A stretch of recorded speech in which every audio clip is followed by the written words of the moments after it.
Sharp versus Dawes in our previous class.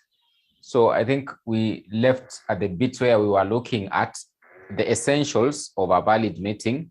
So we talked about that we said that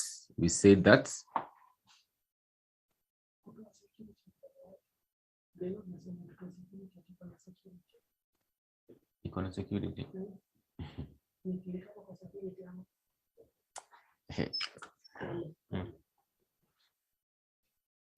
Okay, just a minute.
So sorry about that. So we said the essentials of a valid meeting, that the meeting should actually be convened by the proper authority,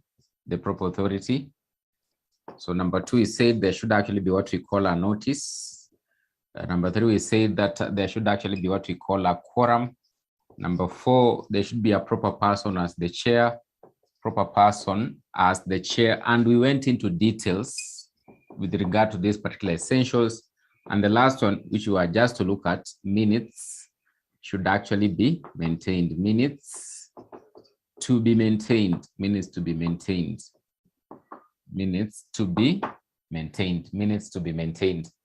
So I think we looked at in deeper details with regard to these particular essentials. So I do not actually want to repeat again. So I think you can be able to remember what we looked at. So the last thing that is actually very important, we need to look at it, is actually minutes should actually be maintained at the company meeting. So sometimes they could ask, what are the contents of these particular minutes? So if they ask for such, just know that there are normal minutes you've learned about in English, in your English study, for example, in your English study, that when you have minutes, what you start with is basically the place and time, or basically the place or where the meeting was actually held, and also the time and actually date. Then of course you go to the persons who are actually present. So members, maybe if it is a general meeting, the members who are actually present at that particular meeting. Those who are absent with maybe apologies. Then on those ones present, you clearly indicate who was the chairman, who was, for example, the secretary in such a case. Then the agendas actively discussed in the meeting will actually also be listed in the minutes. Then at the end of it all, the minutes will actually be signed by the chairman of the meeting and also the secretary of the meeting. So that is basically what you'll likely be able to get in the minutes of company meetings. Just the normal format of minutes, that these minutes will clearly indicate the date and time and the place where the meeting was actually held, those who are actually present, those who are absent with apologies. They will clearly indicate who was the chairman among those ones who are actually present, who was the secretary among those ones who are actually present. Then, of course, you go to the active agendas, basically the actively discussed agendas at that particular meeting. Then at the end of it all, we are saying that any minutes, basically you'll see they have been signed by the secretary, and of course, also they have been signed by the chairman of the meeting. So that's basically what you need to be able to know about with regard to the minutes of the meeting. So we can look at the types of meetings that we can actually have in a company, the types of meetings we can actually be able to have in a company.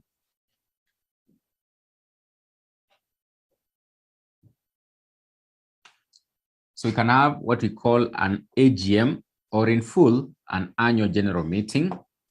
Then you can just have a normal meeting, or basically just a general meeting of the company, general meeting of the company. Number 3, we can have what we call a class meeting, a class meeting. So these are the types of meetings we can have in a company. Number 4, we can have what we call a directors meeting, or a board of directors meeting, directors meeting. Number 5, we can have, for example, a creditors meeting in a company, a creditors meeting in a company. These are some of the types of meetings that you are likely to have, or probably can actually be held in a company. So the most key ones to be able to understand, especially there, this AGM, general meeting, and also a class meeting.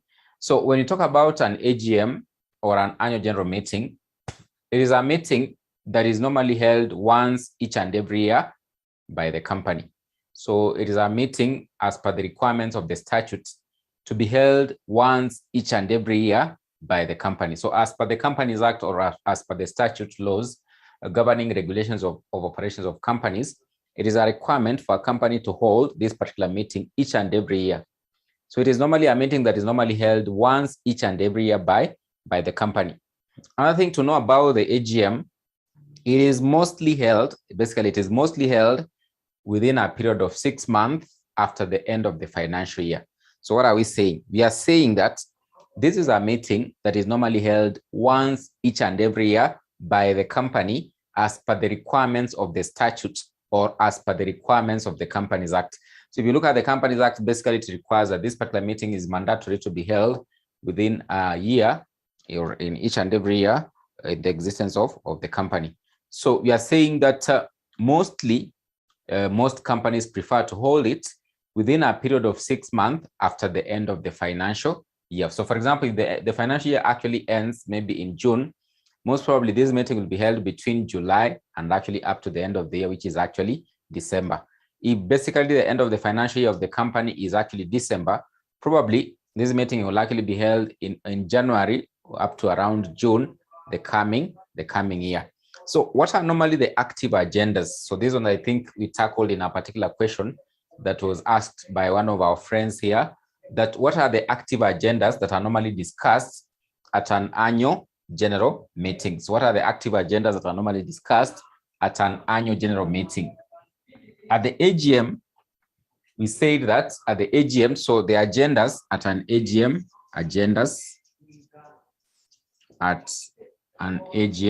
the agendas at an AGM. So number 1 is approval of the proposed dividends of the company, So there'll be that particular approval of the proposed dividends of the company. There'll be the appointments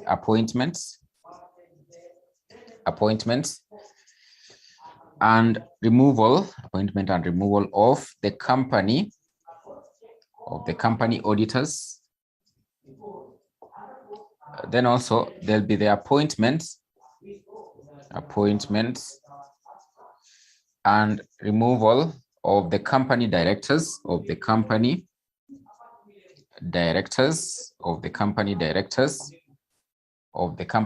we're saying approval of the proposed dividends of the company, appointment and removal of the company auditors, appointment and removal of the company directors.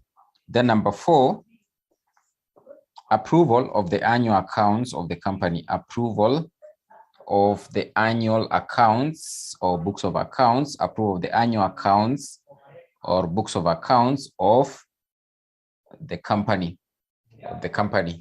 Then maybe the last one, any other matter as per the notice convening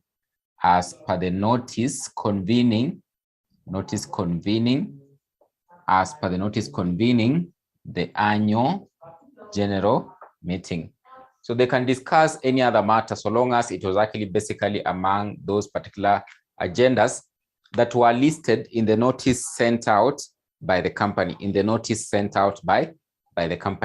So these are the agendas that will take place at an annual general meeting of the company, that the dividends of the company will simply be proposed by the directors of the company. That's why we are saying mostly it is normally held within a period of 6 months after the end of the financial year, because after the end of the financial year, the directors have actually been able to prepare the books of accounts, and therefore they can be able to tell which amount of dividends can be paid to the members of the company. So they'll propose from what they have actually been able to realize as maybe profits of the company. So after that, basically, they'll present it to the members of the company, the key stakeholders, who are actually basically the owners of the company, at an AGM.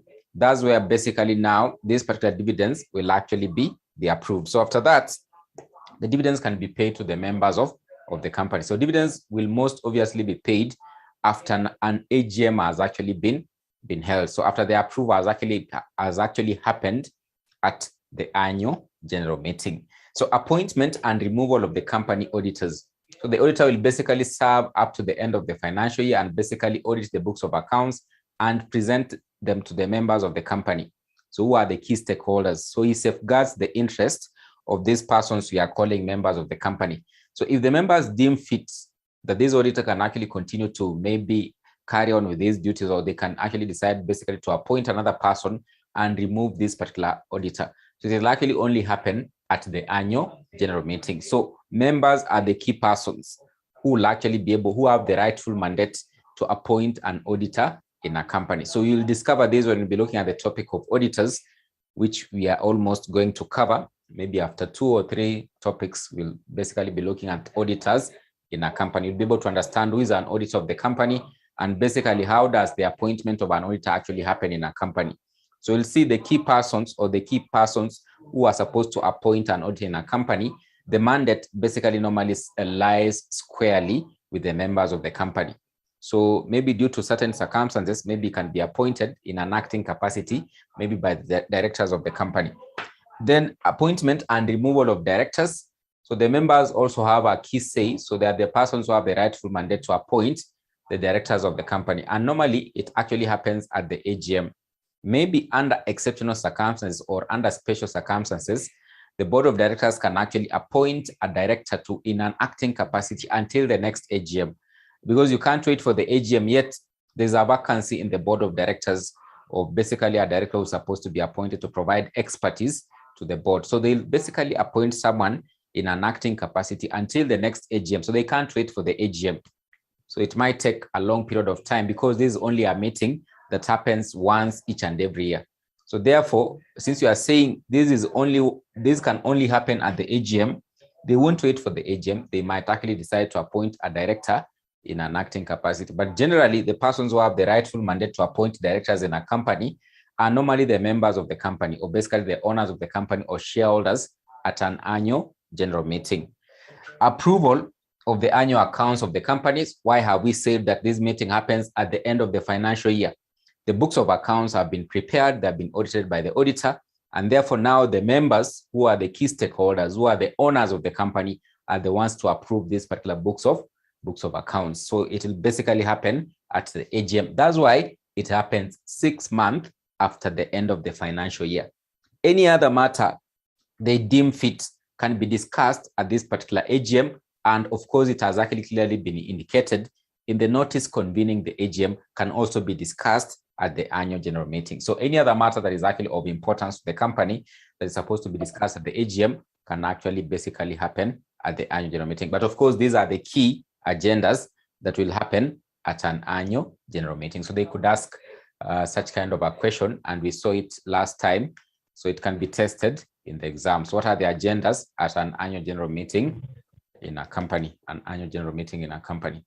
So the proper notice to convene this particular meeting is normally actually 21 days. So basically there should be at least a notice of 21 days as per the requirements of the Companies Act or as per the requirements of the statute. So if you are issuing the notice today, it basically means that the notice basically should actually be maybe within 21 days. So after maybe 21 days, that's when the meeting can actually be held, So that is what we mean by an annual general meeting. So we are saying we have another meeting. It is known as a general meeting. So if we have an AGM that happens only once each and every year, certain matters might not actually wait for the AGM. So it simply means that there might be other meetings in a company. So these other meetings in a company, which are not actually an AGM, basically will be termed as just being general meetings of the company. So they are just general meetings of the company. So pressing matters can't wait for the AGM to happen. So the company can actually be able to convene what we call a general meeting and simply discuss and actually resolve these particular matters. So any other meeting in a company, which is not an AGM, or basically that is normally held in a company, which is not actually an annual general meeting by the members of the company, it will be termed as being a general meeting of the company. It will be termed as being a general meeting of the company. So it is any other meeting in a company other than the AGM convened for the purpose of discussing matters of urgency in the company, which can't wait for the AGM. So it will be termed as being a general meeting. So this one can be convened anytime, can actually be convened anytime, so long as there's something that is actually very important to be held or basically discussed in the company.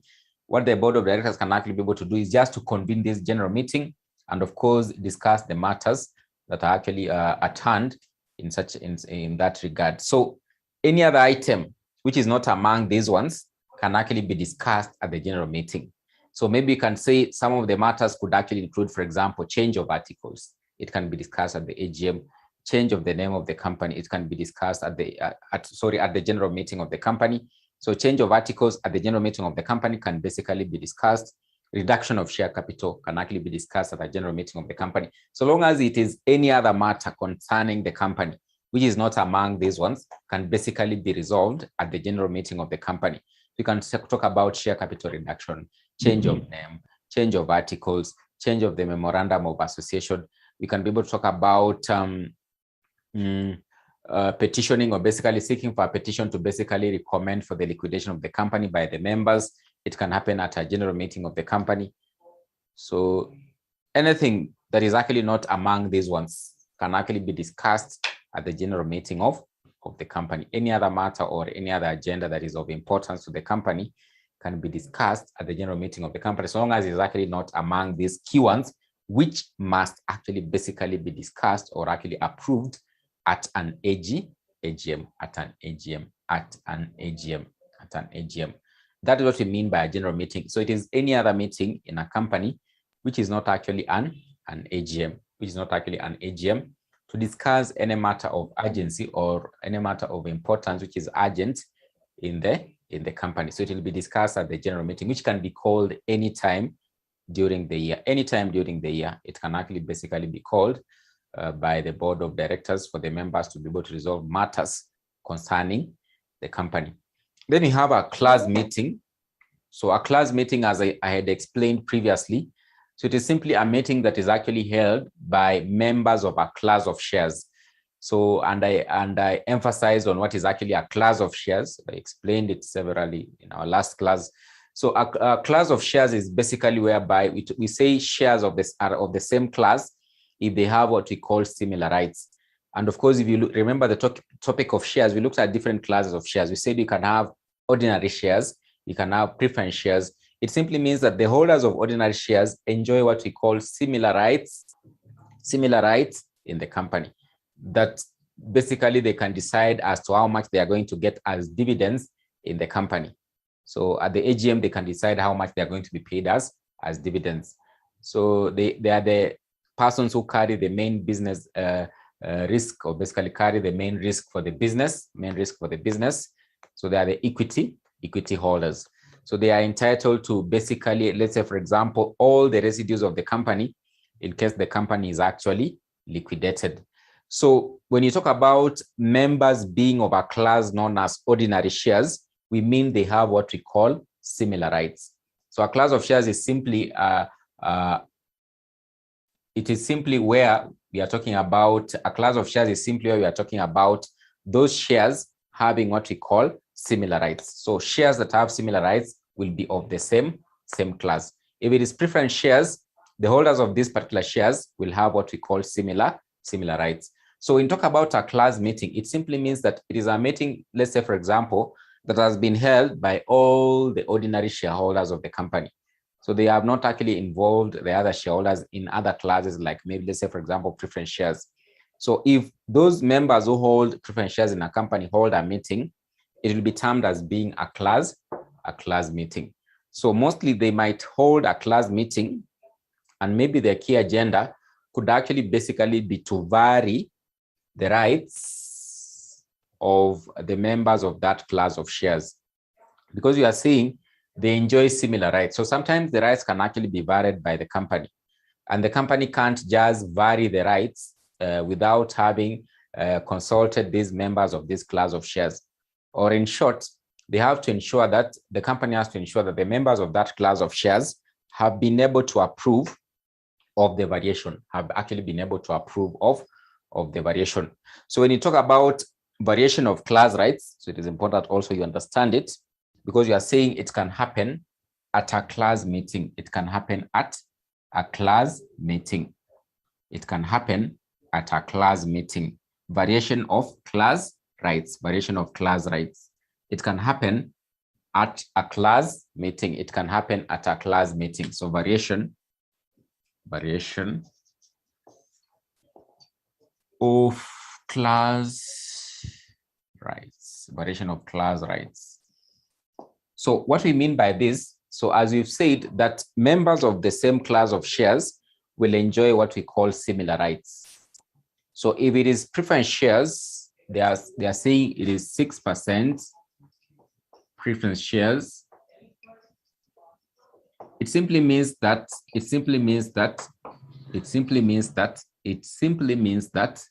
these members of class of shares can enjoy dividends at a rate of 6%. So if the company is to vary these rights, let's say, for example, if the company wants to change and vary, let's say, for example, from 6% to 5%, they cannot just do it without having to consult the members of this class of shares. So there'll be a procedure to be followed to vary the class rights, from basically getting dividends at 6% to 5%. So that's basically an example of what you're talking about, variation of class rights. So when you're talking about, for example, the voting rights of ordinary shareholders in the company, if these rights are to be varied by the company, it can only be approved by members of that class of shares. So they must actually be able to approve of it before the company can proceed to vary the rights of that class of shares. So in this case, if the company is to vary the rights or the class rights of a class of shares, or the rights of a class of shares, it simply means that the members of that class of shares will convene a class meeting. So they will convene a class meeting, and at that particular class meeting, they'll be able to pass what we call a special resolution. They'll pass a special resolution. What is a special resolution? A resolution that is basically approved by a supermajority, or at least 75% of the members who are supposed to attend and actually vote at such kind of a meeting. So those members who have a voting rights of 75% who are supposed to attend and actually vote at such kind of a meeting. So we've said this, the company cannot just vary the class rights. It has to consult the members of that class of shares. Therefore, a class rights variation procedure has to be followed. So once that one actually happens, they consult them. What will happen? The members of that class of shares will convene a meeting known as a class meeting. At the class meeting, they'll pass a special resolution to approve the variation, So it means that that variation can only be approved or can actually sail through if at least 75%, those who have the voting rights in that particular class of shares, have been able to approve. If it is approved by 55%, this is not quite enough to approve the variation. The variation won't sail through. The company won't proceed and actually carry the class rights variation. So they won't basically change the dividends from 6% to 5% because it has not actually been approved by the required percentage of members who are supposed to vote at such kind of a meeting. It has been approved by 55%.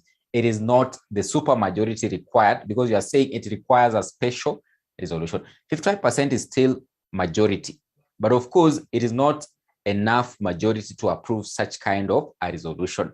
So the company won't proceed. But if it is actually approved by 75%, approved by a special resolution, it simply means that that will actually be quite okay, and the company can actually be able to proceed and vary the dividends from 6% up to 5%. So that is what will actually happen in case the variation is to happen. The members of that class of shares will convene a class meeting. At a class meeting, a special resolution will actually be passed to approve the variation of class rights. Once that one has actually happened, the resolution basically will be provided, or basically will be filed with the company.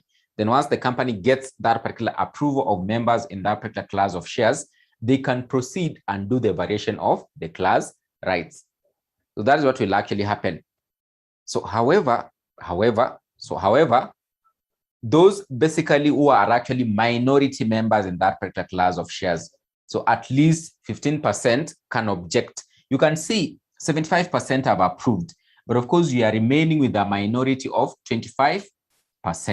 So out of this 25%, at least 15% who are actually minority can petition the court and actually stop the variation. What you mean by petitioning, they'll simply present to the court the reason as to why they feel that even though the majority members in that class of shares have approved, as the minority, this is basically what we have to propose, or basically we have to give the court to object to the variation. So you are saying the minority still have a window.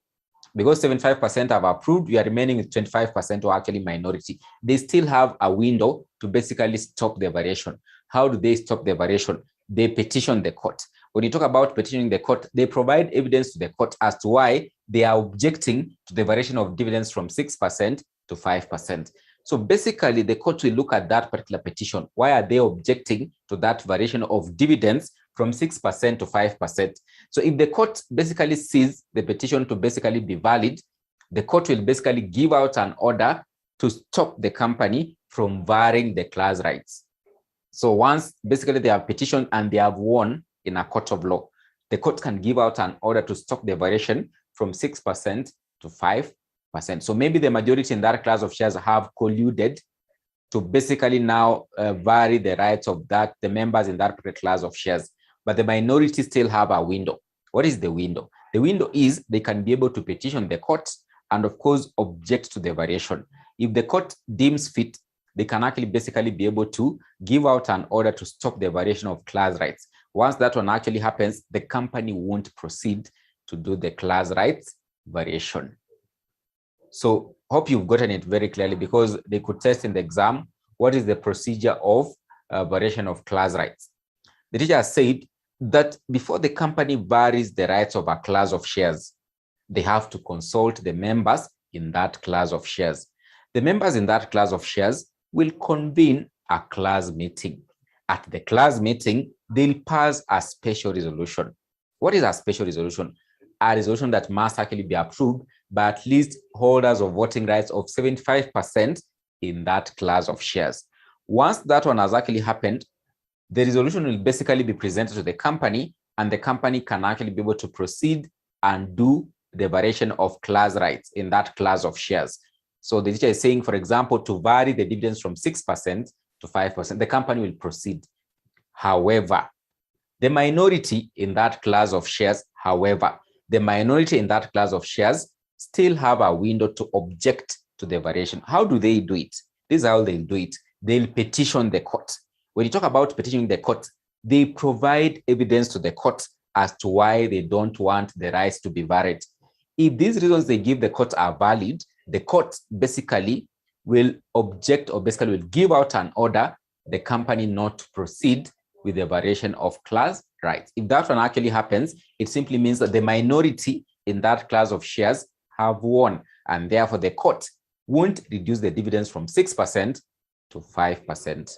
So that's what we mean by a variation of class class rights. You need to get it very clearly. So it might actually be tested. So directors meetings, when we talk about directors meetings, this is simply basically a meeting of the board of directors of the company or the directors of the company. So they can meet regularly to discuss matters concerning the management of the company. So they have been put there, they have been given the mandate, they have been put there, or they have been given the mandates by the shareholders to manage the company on behalf of the owners or the shareholders of the company. So basically they might meet frequently to discuss the matters concerning the company in terms of basically ensuring the company is maybe successful, operating successfully, it is able to compete with the other players, maybe in the same industry. So it basically just discuss matters concerning the management of the company. So that's what we mean by a directors meeting. So not much you need to be able to know deeper about directors meeting. Most probably, maybe the question they could test is basically what I've seen. It has been tested. They have asked, what is the contents of minutes of a board of directors meeting? So as I've told you, minutes are just minutes. So nothing unique about our meetings minutes. Even in a directors meeting, they'll just basically indicate the meeting was held in the boardroom of the company on this particular date at this particular time. The directors present were these ones. Those absent with apologies were these ones. The active agendas discussed in the board of directors meeting were these ones. There is nothing unique about a meeting's minutes. Basically, minutes are just the same, whichever kind of meeting. So that format you just learned in English will basically will be applied everywhere, even in basically like a CHAMA meeting. Nothing unique. So it will just be the same. The meeting of the CHAMA was held, even if it is a wedding meeting. The meeting of the wedding was actually preparing for the wedding, or the wedding committee was actually held at this particular building, room number this, on this particular date. Those present were these ones, these absent apologies were these ones. Agendas, number one, it was actually contributions. So you discuss about contributions, you discuss about how basically you'll be able to maybe get cars for the wedding. You discuss about where you'll basically get the gown, so the suits.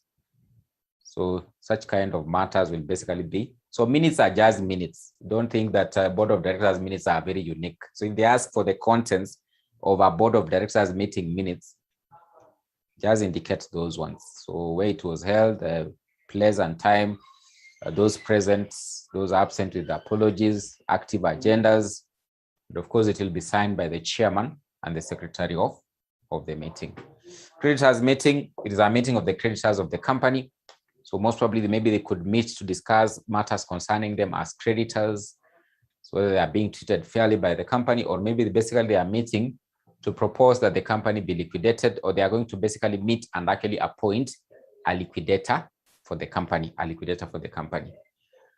So we can look at resolutions that are normally passed in a company meeting. As I've told you, there are two major resolutions. So we can have an ordinary and a special resolution, an ordinary and a special resolution.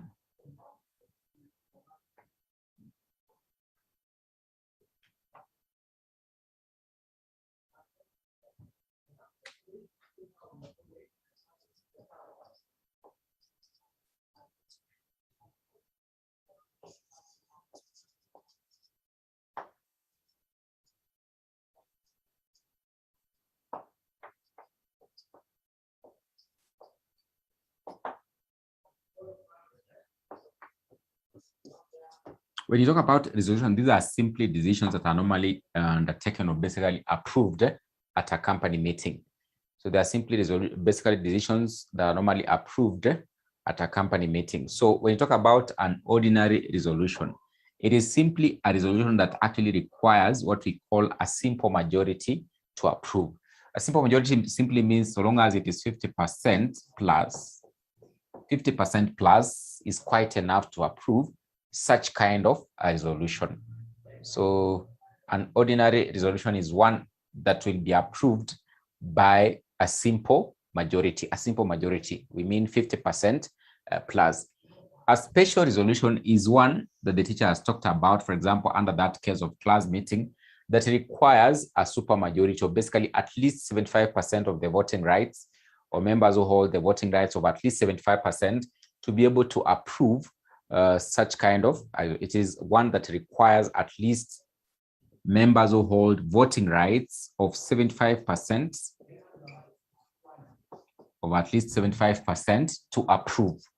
So it is one that requires at least members who hold voting rights of 75% to be able to approve. When you talk about an ordinary resolution, so some of the matters that just require an ordinary resolution, so most of them are the ones we've talked about under the AGM. For example, approval of the annual books of accounts, so just requires a simple majority, so nothing so much special about it. When you talk about, for example, in this case, appointment of directors and reappointment of directors, it just requires a simple majority. Appointment of auditors just requires a simple majority, so it doesn't require a special resolution. Approval of the annual dividends just requires a simple majority. It doesn't require a special resolution.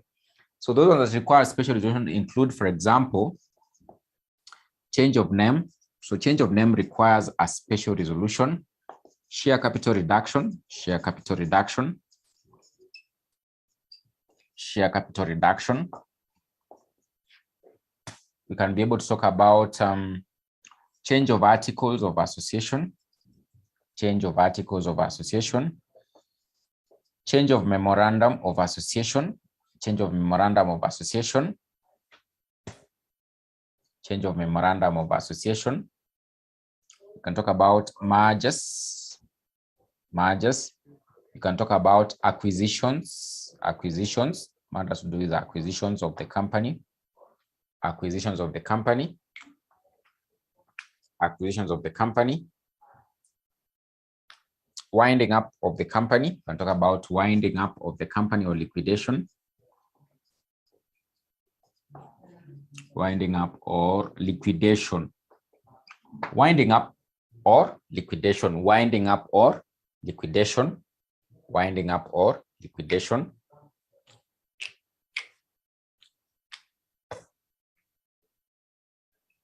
So these are some of the matters that require what we call a special resolution. So change of name will require at least 75% of the members to approve. Share capital reduction, at least 75% of the members should actually be able to approve. Change of articles of association.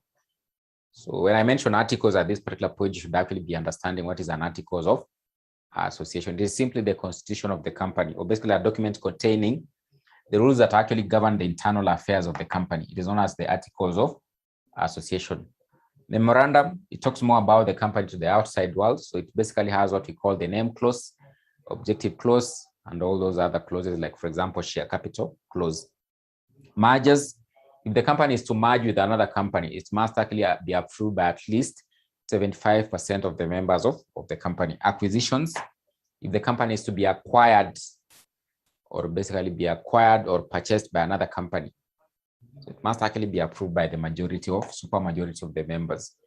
If the company is to be liquidated or be wound up, so at least it should actually be approved by the super majority of the members of the company. If the life of the company is to come to an end and it is going to be liquidated by the members of the company, so at least 75% who hold such kind of voting rights should actually be able to approve such kind of a resolution, such kind of a resolution, such kind of a resolution, such kind of a resolution.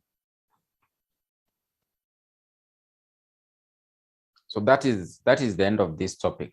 That is the end of this topic. I want us to start the next topic, which is directors.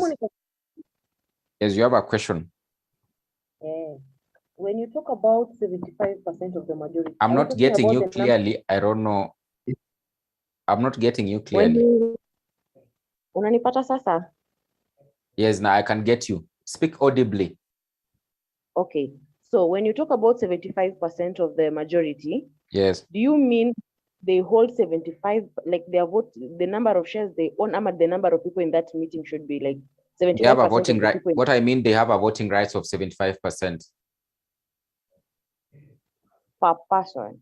They have a voting rights of, not per person, cumulatively. Okay. Cumulatively, they have voting rights of 75%. Not that one person holds 75% of the, because you as a person, you can't hold 75% of the shares of the company. At least cumulatively, you'll find that, you know, it could be like, let's say, for example, a million members of the company, So this one has 10 shares. This one has 20 shares. This one has maybe 60 shares. So cumulatively, if you basically combine your voting rights, it simply means that you are controlling 750,000 out of a million. For example, if the company has one share, just one share, which is actually at 1 shilling, constituting to basically a total share capital of a million.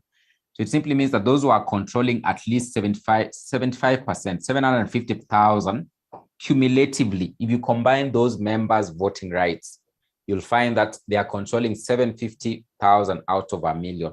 So they are the ones who can be able to approve a special resolution, not a single member. So cumulatively, if you have several members like a million and you have one share each, totaling to a million shares.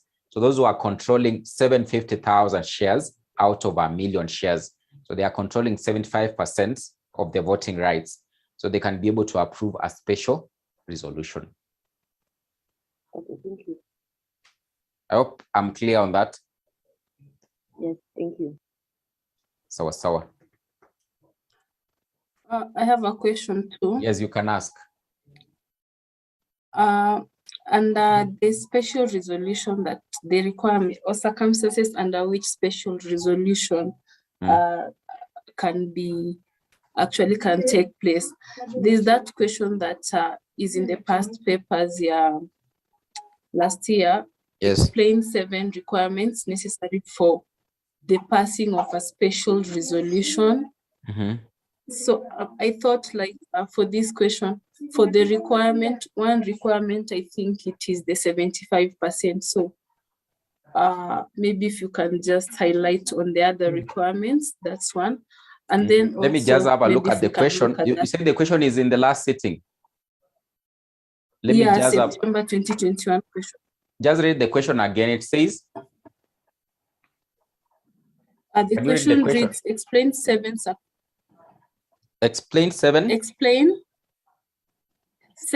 requirements necessary for the passing of a special resolution in company meetings. Explain 7 requirements. Seven requirements for passing of a special resolution in a company meeting. Exactly. Explain 7 requirements for passing a special resolution in a company meeting. Let me just have a look at that particular question. Okay, thank you. Which sitting? Which sitting is that? They're saying it's the last sitting. Last sitting, yeah. Question 4. September 2021. Yeah.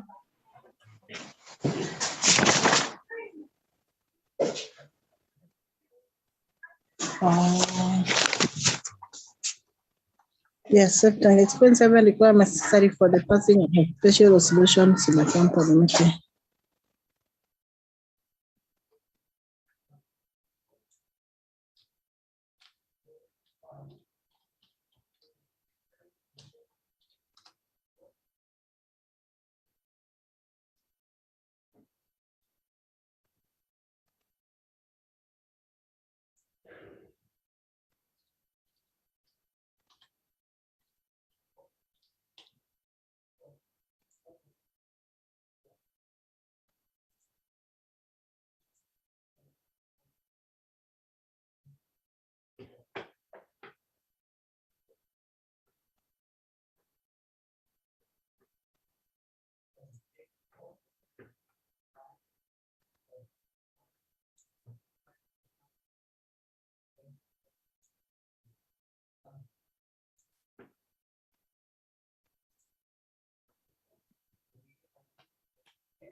It is question number?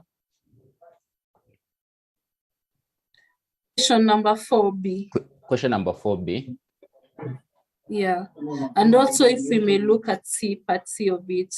Sawa sawa.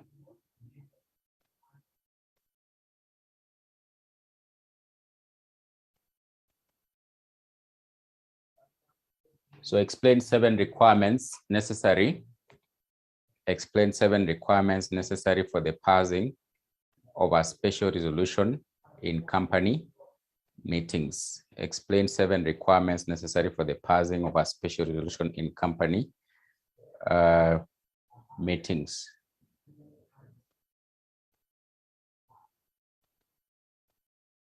Then part C, highlight 3 conditions which a company that is giving a notice of a general meeting through the company's website is required to comply with.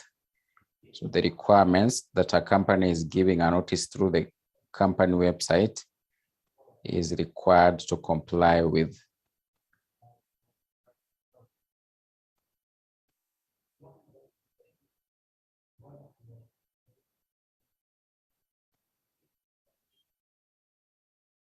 So we can start with that part C. So part C, if the notice is to be given through the company website,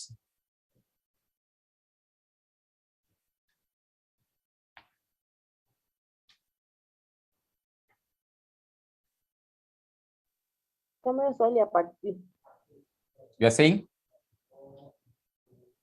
Read the question for that part C. So 7 requirements necessary for the passing of a special resolution. So number 1, so you can say, so the meeting should be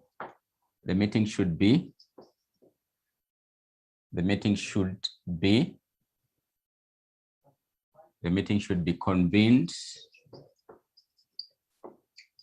by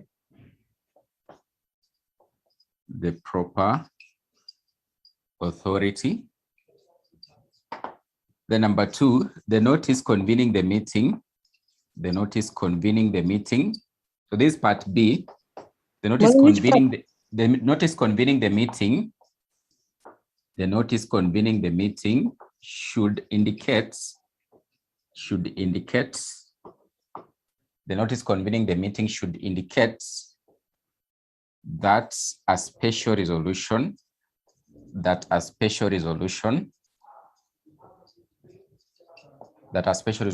will be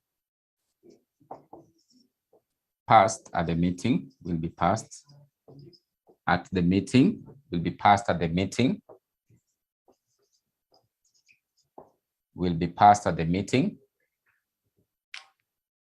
i.e., so here you can put i.e.,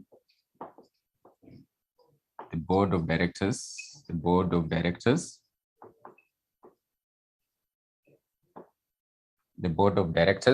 Then number 2, the notice convening the meeting. So in that notice that will convene that meeting to pass as a special resolution, it will clearly be indicated that they'll be able to pass a special resolution,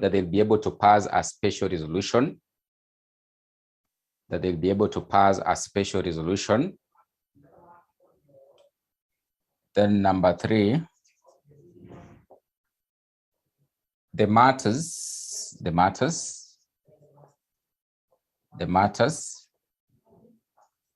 that can be discussed,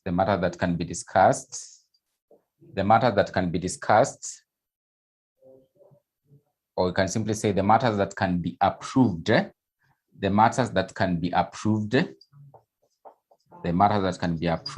by the special resolution,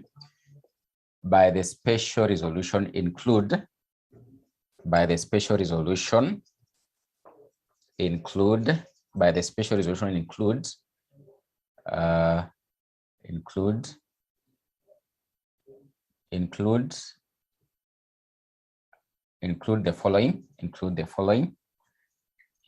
the following. So you can mention those ones we've just indicated, include the following. So you can use dashes. You can say, for example, change of name of the company, change of name of the company, change of name of the company. You can talk about change of articles of association, and memorandum of association, change of articles of association and memorandum of association. You can mention another one, let's say, for example, mergers and acquisitions, mergers and acquisitions, mergers and acquisitions. You can talk about liquidation of the company or winding up of the company, liquidation of the company or winding up of the company. Then you can be able to talk about number 4, the resolution should be approved,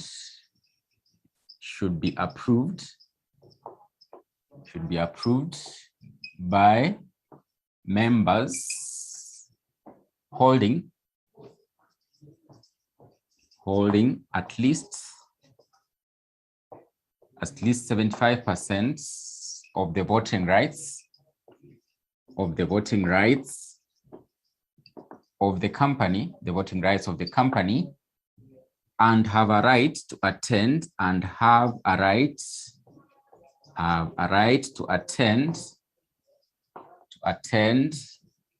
such kind of a meeting, So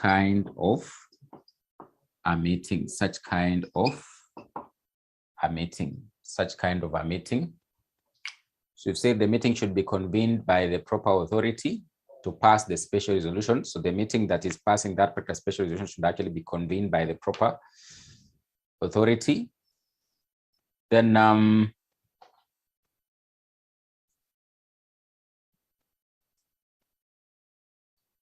the notice convening the meeting should indicate that a special resolution will be passed or basically approved at the meeting. Then the matters to be approved. Excuse me, Molly. Yes. Are you answering part B or part C? It's part B. Okay. Part B. Then number 3, the matters that can be approved by the special resolution include, for example, the following. So we've indicated. Then we are saying that particular resolution should actually be approved by at least 75% of the voting rights or members holding the voting rights. So at least 75% of the voting rights of the company, members holding by at least members holding, approved by members holding at least 75% of the voting rights of the company and have a right to attend such kind of a meeting,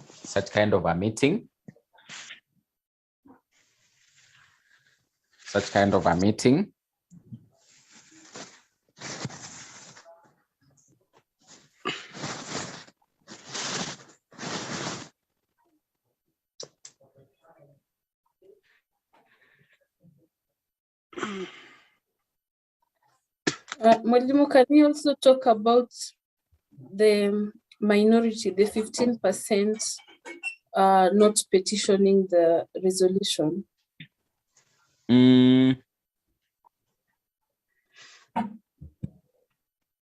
So the 15% not petitioning the resolution. So maybe what you can say, so maybe number 5, you can say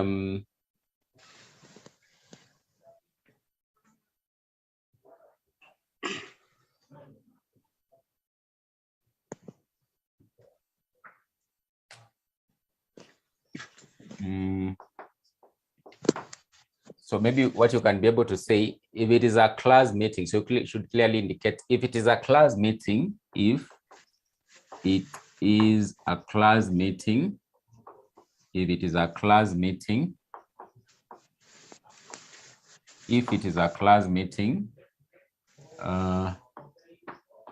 to vary the rights of members, if it is a class meeting, to vary the rights of members of a class of shares,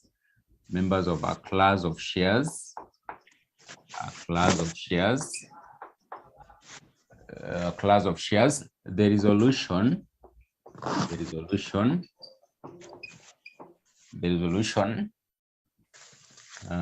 should be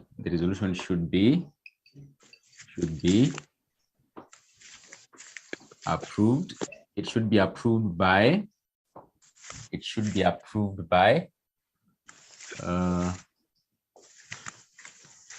at least members holding 75% of the voting rights in the class of shares, the voting rights, although minority, I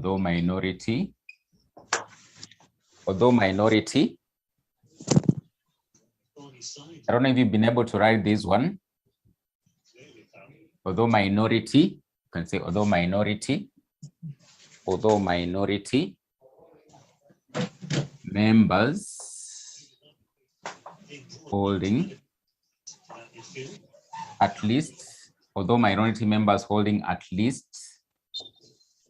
15% of the voting rights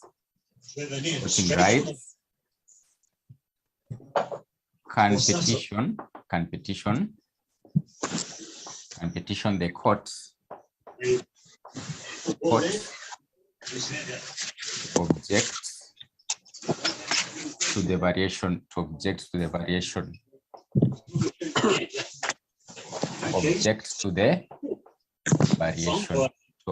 variation. Then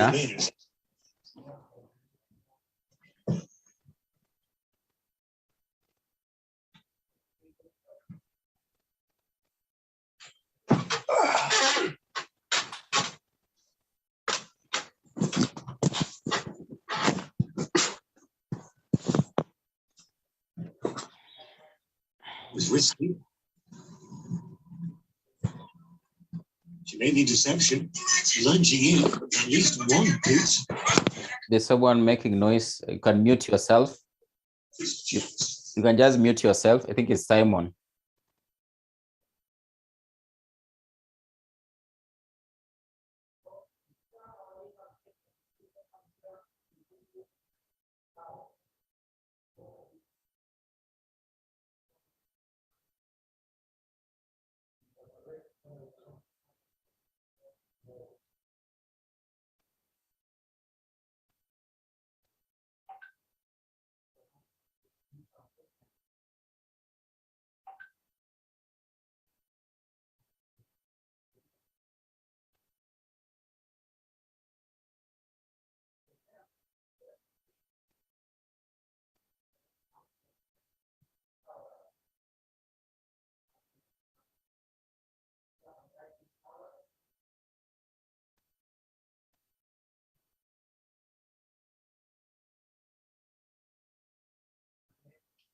So maybe the other points we'll be able to check. So I'll check in the Companies Act. And I think I'll be able to inform you more points. So maybe that can actually be able to score up to 7 marks because the question requires 7 of them. So maybe I'll check in the Companies Act of 2015 and I'll be able to inform you about the other points about a special resolution, So I think I'll check and I'll be able to let you know. So I'll check in the Companies Act of 2015.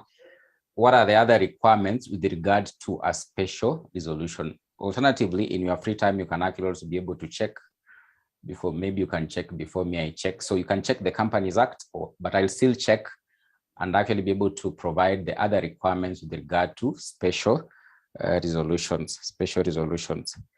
Then the other question is talking about if the notice is basically, so the question is saying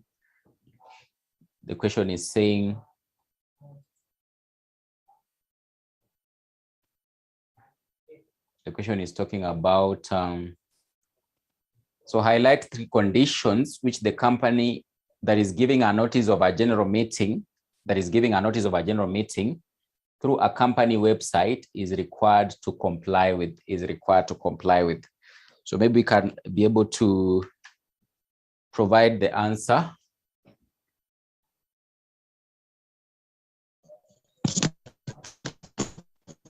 kindly repeat the question? You're saying? I can't get you clearly.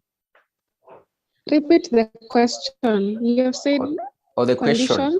Let me just Yes. maybe I can share on the screen.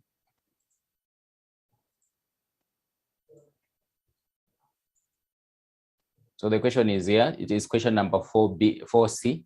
Highlight 3 conditions which a company that is giving notice of a general meeting through a company website is required to comply with. Is required to comply with. Is required to comply with.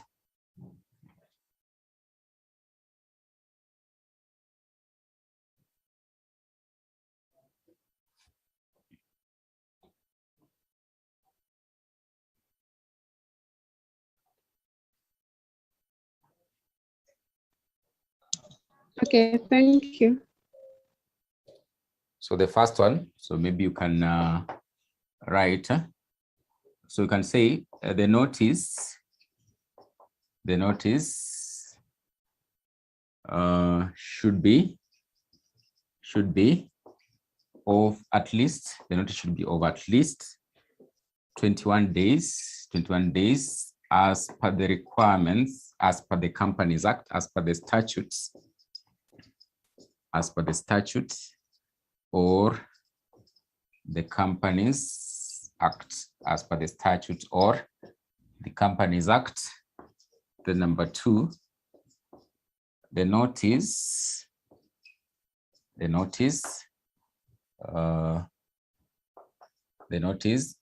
should clearly indicate, the notice should clearly indicate the date, time, place and agenda of the general meeting,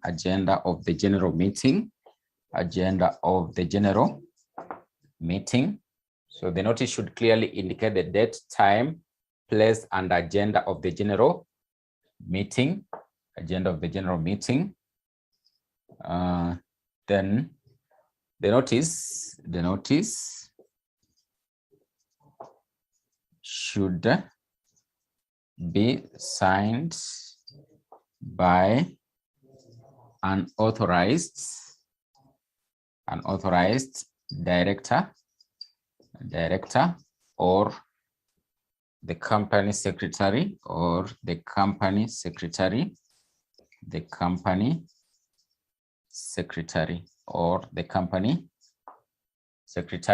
So you're saying the notice should be of at least 21 days as per the statute or the requirements of the Companies Act. The notice should clearly indicate the date, time, place, and agenda of the general meeting. The notice should be signed by an authorized director or the company secretary or the company secretary.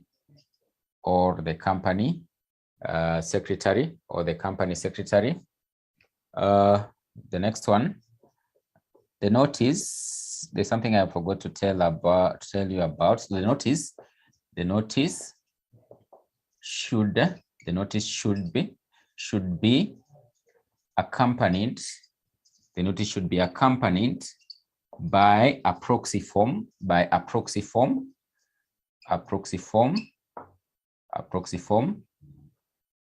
for shareholders, a proxy form for shareholders not able to attend the general meeting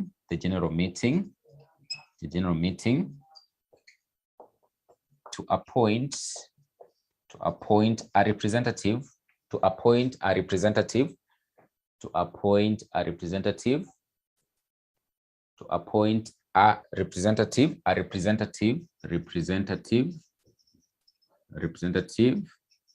or proxy. So a proxy is a person who can be able to represent a member of a company in case you are not actually able to attend the meeting. So what normally happens is that when the company is giving out a notice for a meeting, they'll be able to give what we call a proxy form accompanied by that notice. such that you as a member of the company, you will be able to fill out that proxy form and clearly indicate maybe you won't be able to attend the meeting. Then before the meeting actually is held, quite early in advance, you can present the proxy form to the company that this is the person who will be able to attend, and actually I'll be able to guide him on how he'll be able to vote or approve on the matters concerning the company. So if you're not actually able to attend, you can be able to maybe fill out that particular proxy form. So maybe they can use a search engine, or basically they can put there something that can be downloaded, like a form that can be filled out, or maybe they could allow you basically just to fill it online, and actually be able to send it to the company, so that the company can actually be able to get the information instantly and know who will basically be able to represent you as a member of the company,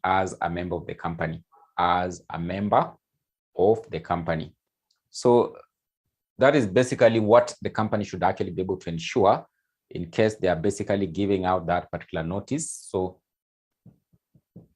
these are the requirements of any notice convening a meeting in whatever way, in whatever form that the company is using to be able to convene the meeting, whether it is in a newspaper, whether it is maybe they are doing a radio announcement. So they should ensure that they are doing those radio announcements within a time limit of 21 days before the meeting. Then the notice, of course, anywhere, even if it is in a newspaper, it will clearly indicate where will be when will the meeting be held, what will be the time, and what is the place. Is the meeting going to be held at KICC? So what will be the agenda at the meeting? The notice should actually be signed, or basically they'll clearly indicate who is basically convening or has been given the right to be able to undersign or ensure that he signs on behalf of the company to ensure the notice is seen as being authentic. So if you look at the website, you can see the notice is actually very authentic. They'll be able to accompany the notice with a proxy form. So that proxy form basically will give you a right as a member of the company to be able to appoint a proxy or a representative to represent you in case you are not actually able to attend the meeting. You are not actually able to attend the meeting. You are not actually able to attend the meeting.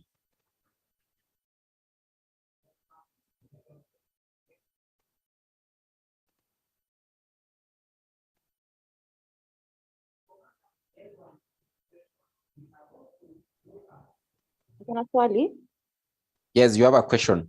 You can ask. Yes. When you said for Nini, you said 25%. You are not audible. Just be audible.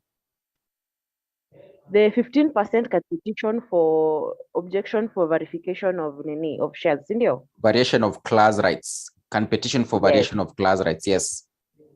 So is that specifically for variation of class rights alone, or any other resolution, okay, hold meeting, and any other special resolution, if more than 25%, more than 15% of the minority shareholders can petition to object against any other resolution apart from class rights? No, only class rights. Okay, thank you. Only variation of class rights is when under the Companies Act it has been allowed that those minority members in that class of shares can basically object. But for example, for other matters which are not concerning class rights, for example, share capital reduction, so long as it has been approved by the majority, there is no window open for the minority to go to the court to object to the share capital reduction. There is no window for such. But only under class rights, so under variation of class rights, the members in that class of shares who are actually the minority, they're the ones who can actually be able to object. So it is actually only under variation of class rights. That's basically where now the minority have been given a right, at least 15%. So those who hold at least 15% can actually be able to object, by petitioning, can actually be able to object by petitioning.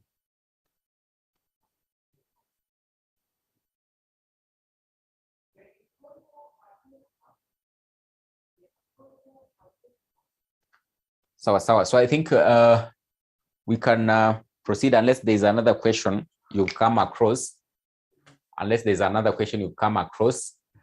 So for those requirements under special resolution, I think I'll check the Companies Act and see if there are any other requirements, any other requirements with regard to special resolutions, with regard to special resolutions, with regard to special resolutions, then I think I'll be able to communicate. I'll be able to communicate.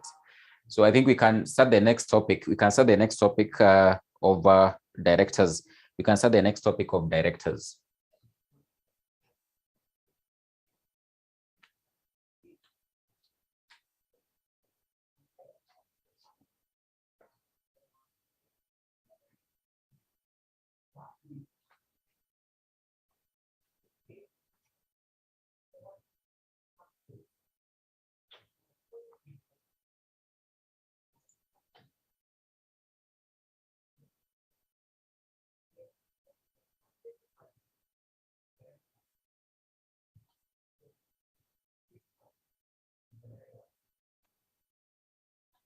So directors.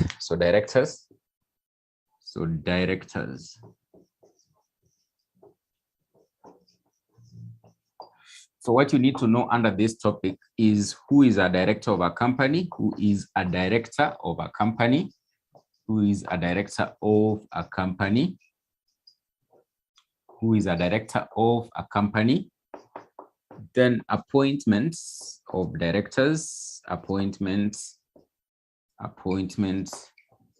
of directors, appointment of directors, then qualifications for appointments, qualifications for appointments,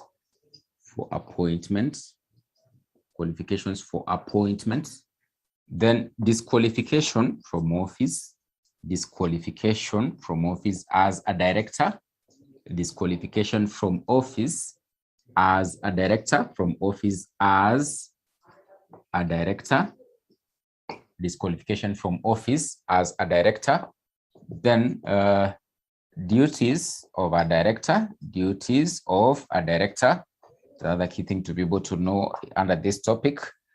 Another thing is remuneration of a director, remuneration of a director, remuneration of a director. Then there's what we call compensation for loss of office. What happens in case a director is actually lost office unfairly? Compensation for loss of office, for loss of office, compensation for loss of office. Then the last thing we'll be able to learn about is what we call insider dealing, insider dealing, or what we call insider trading, insider dealing, or what we call insider trading, insider dealing, or what we call insider trading, insider dealing, or what we call insider trading.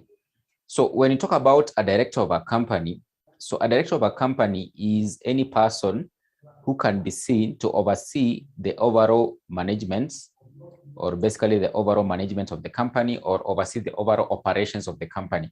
Such kind of a person will basically be termed as being a director of a company. So under the statute or under the Companies Act, a director of a company is any person who has been given the mandate or has been mandated to oversee the overall management or the overall functions of the company or the overall processes of the company.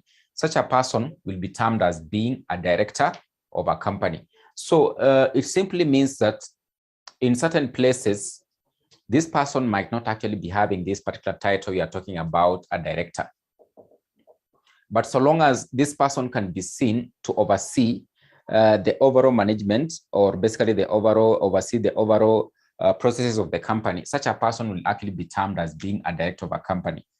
So maybe he can be given a different name, but so long as he's overseeing everything in the company, has been given that mandate, for example, by the owners or the shareholders of the company.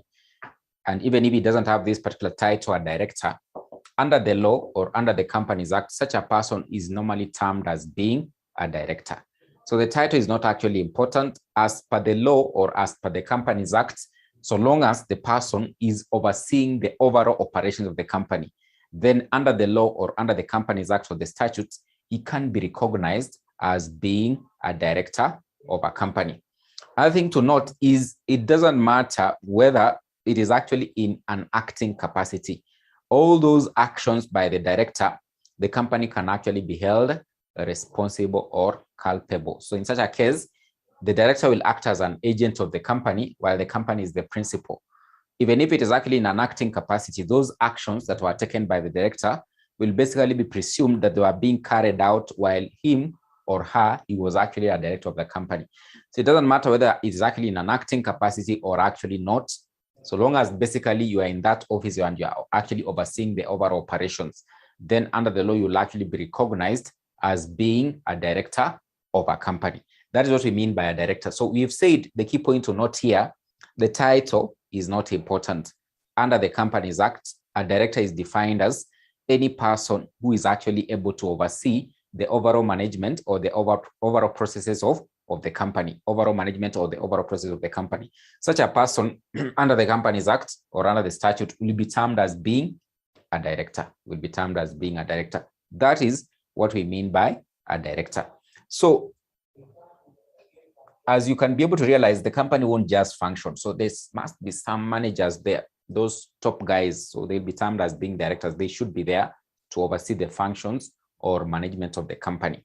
So we have the appointment of directors, the appointment of directors. So you as a person, you can be able to find that you've become a director in a company under several circumstances. For example, in this case, you could actually be a first-time director. You can actually be a first-time director. You can actually be a subsequent director, subsequent director, subsequent director, director.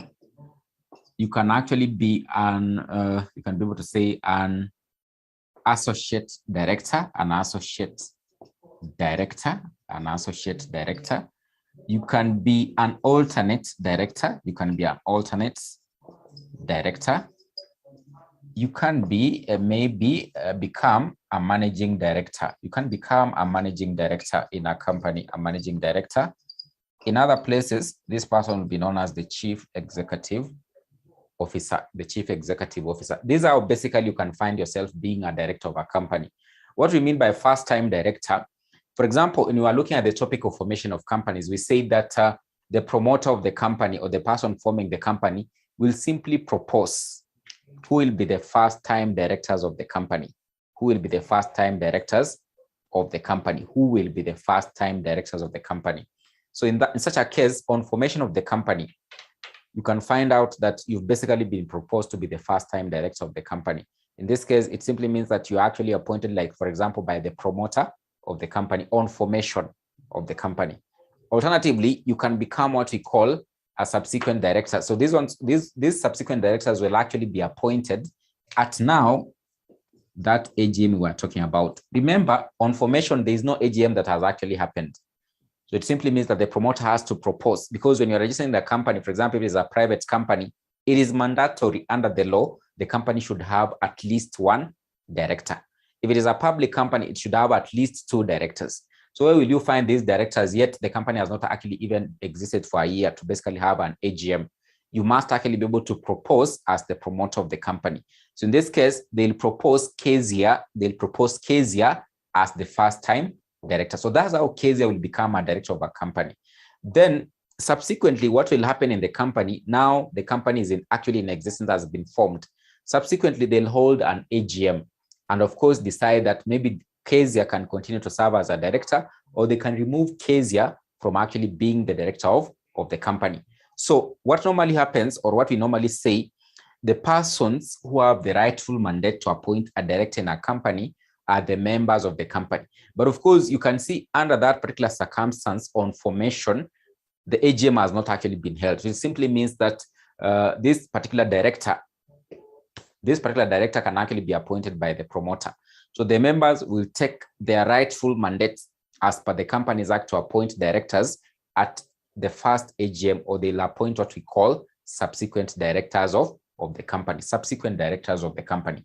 So subsequently, basically, it simply means that now at each and every AGM, the members have to either appoint or maybe remove some directors, or maybe reappoint other directors on another term to be able to continue to serve as directors of the company. Then we have an associate director. An associate director is simply a director of the company who doesn't actually engage in full-time service with regard to the operations of the company or management of the company. So he's not actually always there to basically oversee what is actually happening in the company. But for him, it is simply to represent the interests of certain parties on the board of directors. So in this case, if we choose, for example, a company like Safaricom, Safaricom has key investors or key stakeholders.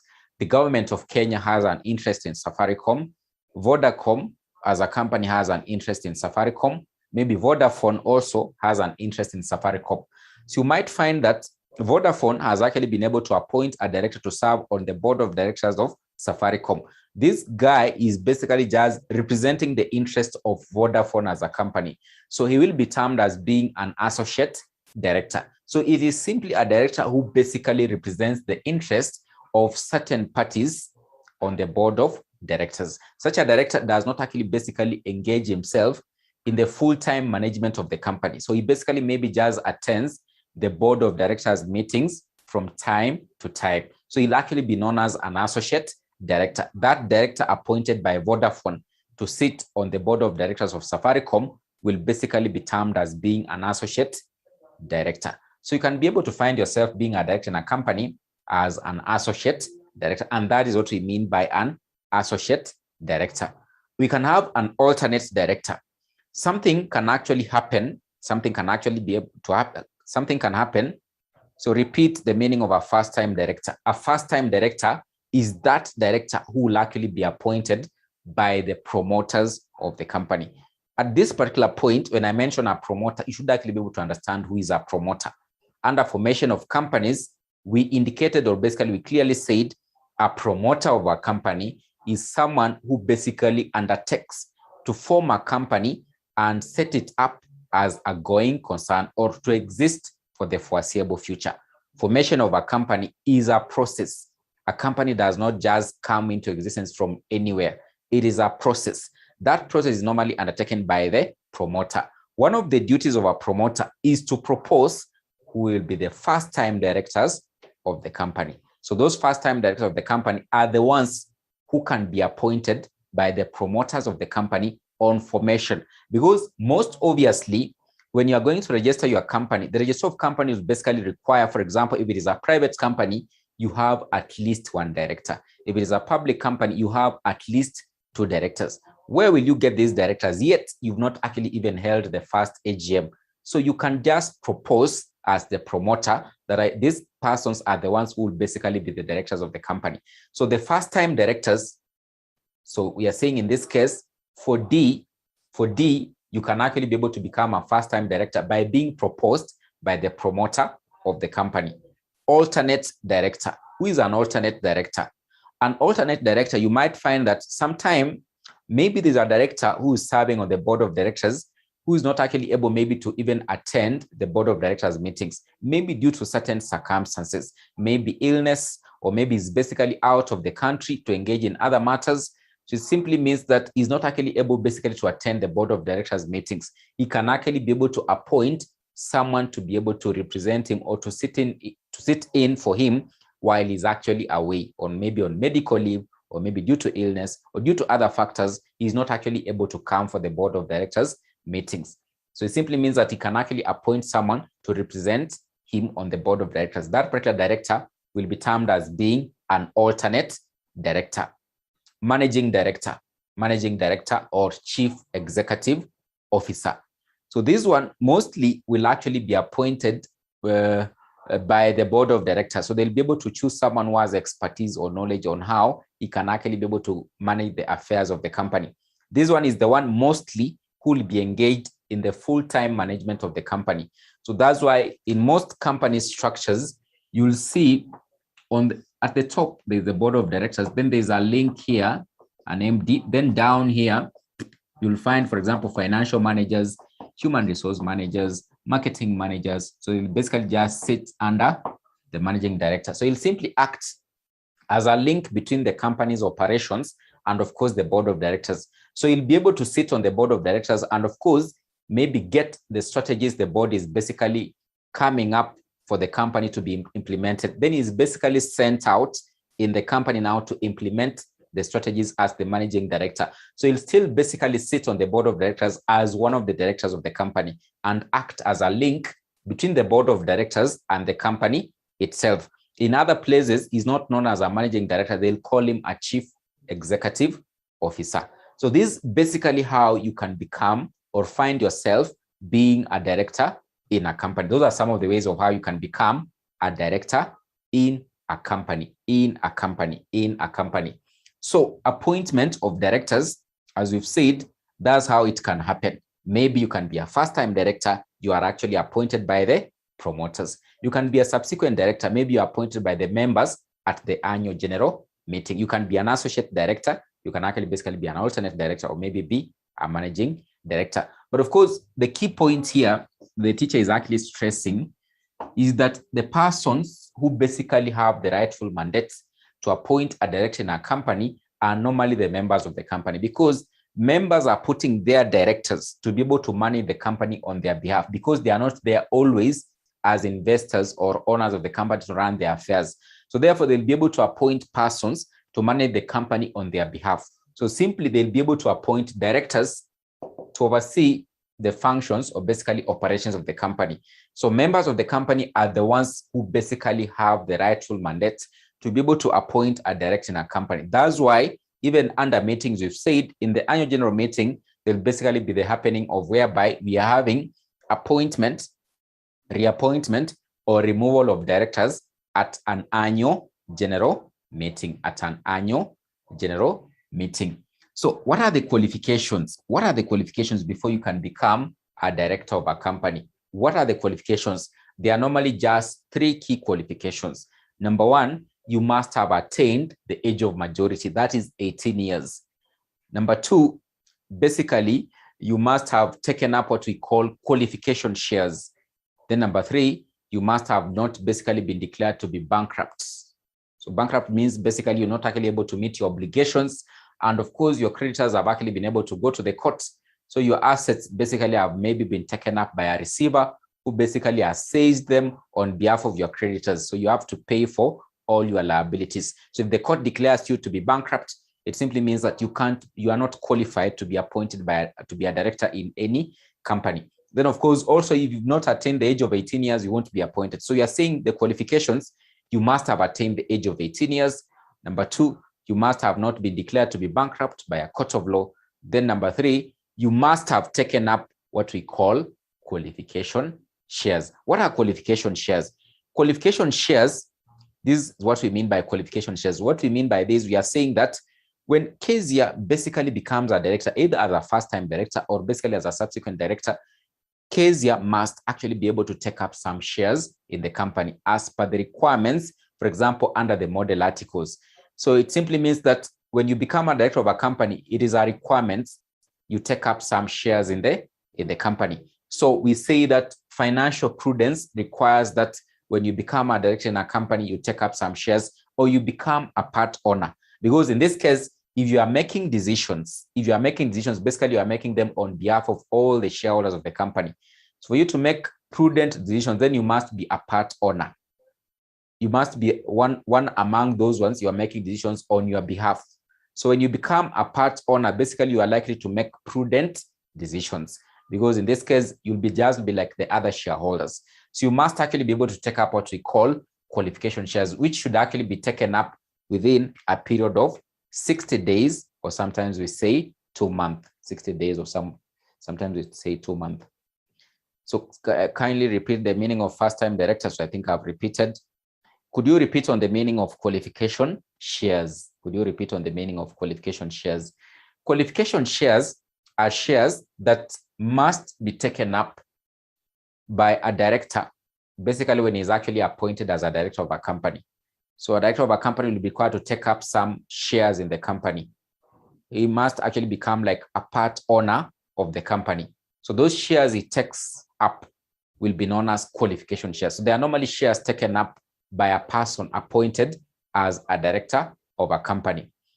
Then what you need to note about that, it is that under the model articles in the Companies Act, it is a requirement these shares should be taken up within a period of 60 days or 2 months. So lazima uzichukue within zile umepatiwa, lazima uchukue within a period of 60 days. Maybe you can pay for them or acquire them within a period of 60 days. So those shares you take up, you as Kezia, when you become a director in a company, so this company is known as Safaricom, when you become a director there, they'll require you to take up some shares there. So once you take up the shares, it simply means that they'll be termed as being qualification shares. So they should be taken up within a period of 60 days, within a period of 60 days.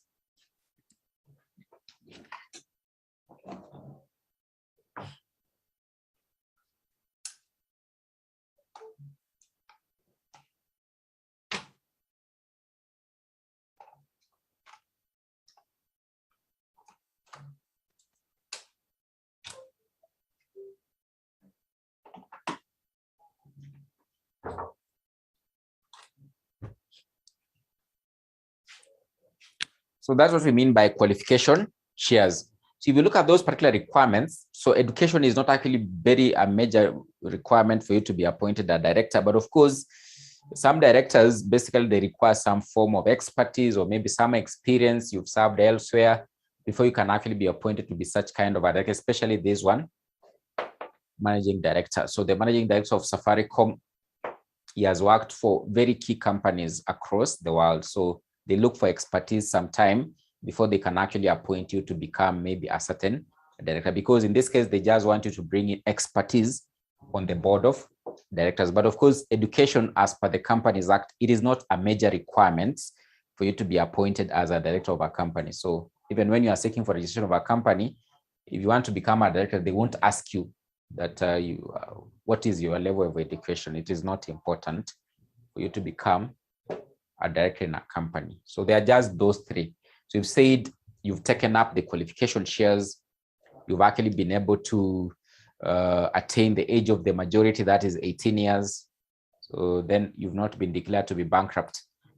So because you'd basically now be a great person or a good person to qualify as being a director of a company, as being a director of a company, as being a director of a company. So I would wish to end there the class for today. So next time we'll actually be able to wind up on this particular topic of directors. But of course, we look at a few questions here and there, and see how it is actually tested in the exam, so that we can actually be able to see how far we can actually be able to go. So after this topic, we'll start the topic of company secretary. Company secretary is actually very short. Maybe probably in the next class, we'll actually wind up with it. It's not that long. It is not that long. So the next topics are not quite long, like the first ones there. So that's what I was telling you. If you miss a class, probably you're likely to miss like a whole topic. So you should actually be very consistent from right now up to the exam time. So if you miss a class, probably you'll miss like the whole topic, because the next topics are not that wide, but of course they have key points you need to be able to note, because you might find that the topic is not that wide, but there are small areas you need to actually be able to understand very, very properly. So for example, they could ask, what is the requirement with regard to qualification shares of a director of a company? So basically, you need to define what are qualification shares. Then, of course, clearly state that they should be taken up within a period of 60 days as per the requirements of the model articles under the company. So you might find they just test such a small area, and of course, they put there, like, for example, 3 marks. So if you have no clue what is qualification shares, then basically you might actually lose those particular marks, even though if the topic is not actually that wide. So even though if the topic is not that wide. So unless there's a question, you can ask a question at this particular point, because me, I would wish I ended the class there. Yes. I have a request. You have a request? Yes, I have a request. Could you send the videos for the previous 2 classes? I missed them. For the previous 2 classes? Yes, I think I recorded them.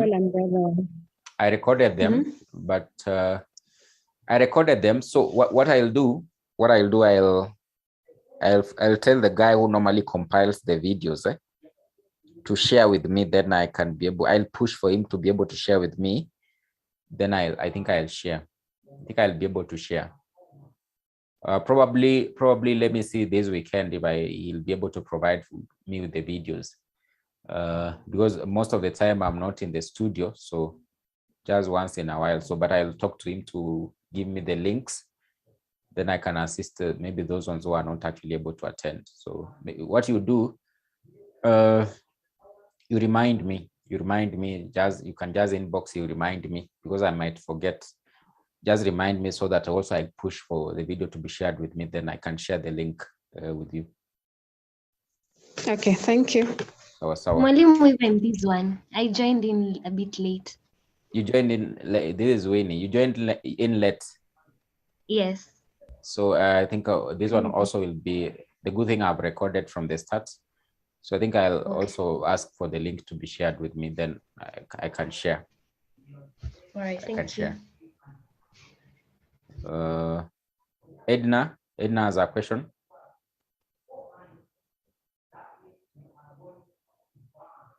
So I don't know if there's any other question or any other concern. I think we can end there the class. We'll meet next week on Wednesday. We'll meet next week on Wednesday. As I told you, the target is to finish this syllabus before the end of this month. By end of this month, then like 2 weeks of December, we'll just do revision and prepare for the exam. So I wish you a good night and we'll meet next time. Thank you.